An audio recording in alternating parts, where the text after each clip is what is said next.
Assalamualaikum warahmatullahi wabarakatuh. Ahibati fillah, alhamdulillah dalam rangkaian umroh biasanya ada kesempatan untuk kita melihat kebun kurma. Ini pas lagi buah-buahnya ini. Ini kalau warna kuning mungkin teman-teman kita bakal menyebut rutop. Padahal ini bukan rutop. Ya, ini namanya buser. Ya, namanya buser. Adapun dalam surat Maryam yang disebutkan termasuk rutoban janinnya, itu rutob artinya yang sudah buser berubah menjadi coklat. Buser ini warna kuning, kadang merah marun, itu namanya buser atau kurma mengkel ya. Berikutnya baru tahapan agak coklat, itu namanya kurma rutob. Nah, ini kurma rutob ini yang dimaksudkan. Dan kurma rutob nih termasuk yang paling baik nutrisinya. Nih, bagaikan kejatuhan kurma. Ya. Wah, subhanallah. Ini kurma ada 6 tahapan aslinya. Pertama, tolak, itu mayangnya. Kemudian khulal, balah. Khulal, balah ini sama-sama warna hijau. Sama-sama warna hijau.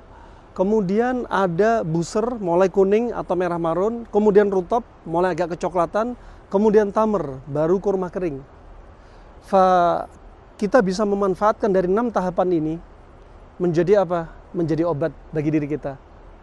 Wa fil ardi ayatun lil muqinin wa fi anfusikum afala tubsirun. Allah ciptakan di muka bumi tanda kekuasaannya bagi orang yang yakin pada diri Anda, tadabburi diri Anda.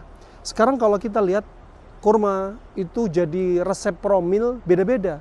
Rahim wanita juga ada 4 rahim.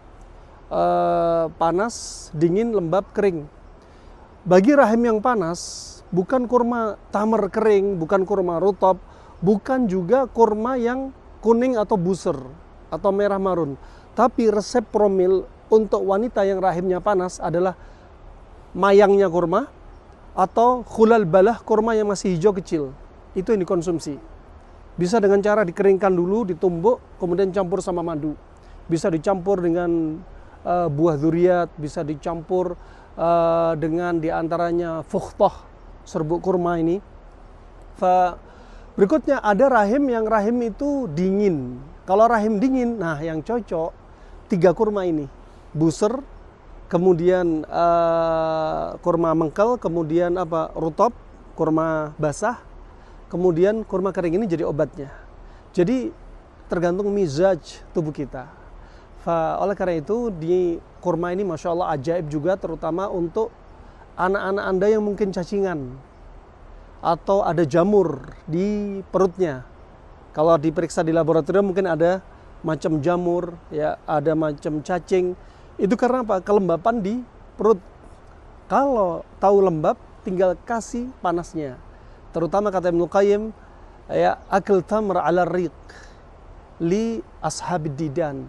Makan kurma kering ketika perut kosong itu bagus untuk orang yang cacingan. Nah, jadi targetnya bukan membunuh cacing, tapi menjadikan media yang lembab menjadi netral melalui lawannya yang panas kering. Sehingga cacing bisa mati dan suasana berubah. Ini diantara hikmahnya, dan ini termasuk pohon yang disebutkan Nabi SAW dari akarnya sampai atasnya, daunnya, ya, sampai buahnya punya manfaat, akarnya punya manfaat. Ini kurma kalau dibelah batangnya ada namanya semacam jumrah, ya, yang isinya juga pernah Nabi disebutkan pernah makan isi dari batang kurma. Yang disebutkan Ibnu Qayyim manfaatnya mendinginkan tenggorokan, usus. Belum lagi dahannya untuk atap rumah, ya. Kemudian yang untuk tempat alas tidur di zaman dahulu, dan buahnya dari mentahnya sampai matangnya, kulit arinya kurma, daging kurmanya sampai biji kurmanya, manfaat, bisa jadi obat. Ini tanda kekuasaan Allah Subhanahu wa taala. Nah, sekarang ini lagi musim-musimnya kurma mengkel nih, enak untuk Anda-anda yang kira-kira punya masalah dingin kering. Ini pakai panas lembab. Rahim dingin kering, tenggorokan dingin kering. Ini jadi obat ya. Dan dia bagus untuk meng-up tenaga Anda, bagus untuk juga pasangan suami istri, juga bagus juga diantaranya untuk menguatkan metabolisme pencernaan. Daya ingat juga untuk saluran kemih. Yuk, manfaatkan apa yang disukai Nabi SAW.